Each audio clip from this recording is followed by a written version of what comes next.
When we stepped forward last year and challenged this mayor, we knew we were taking on a formidable situation. We knew the reality of politically of the city of Houston. And frankly, we had allowed a lesbian mayor to be elected because most of the churches were asleep and just didn't care. They didn't understand the consequences of putting somebody in political power with the authority of the sword who has literally rejected every element of the created order of God and his word and his moral truths. Why would we expect somebody to act lawfully when they are living lawlessly?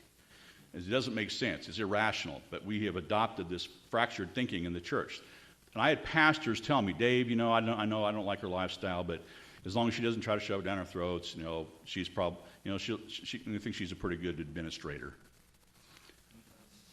Now, I'm sorry, but there's only one word for that scripturally, and it's called stupid. Okay, and it's in there, by the way. You can go look it up. And so here's the issue for us. We got what we paid for.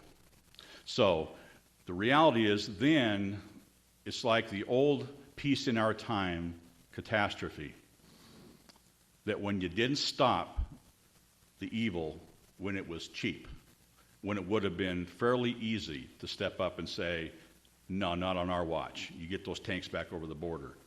When we don't step up and engage and speak truth and build the foundations, what should have happened ultimately is when that activist lesbian ran for office with thousands of churches in that city, it should have been a rising up saying, we don't hate anybody. We're not against that life. We're not saying we're going to disenfranchise you from being a citizen.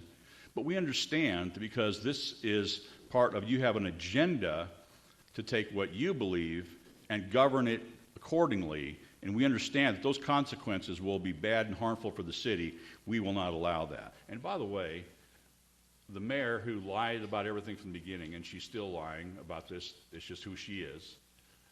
She's literally is one of those that is caught in the snare and the web of her darkness and her condition.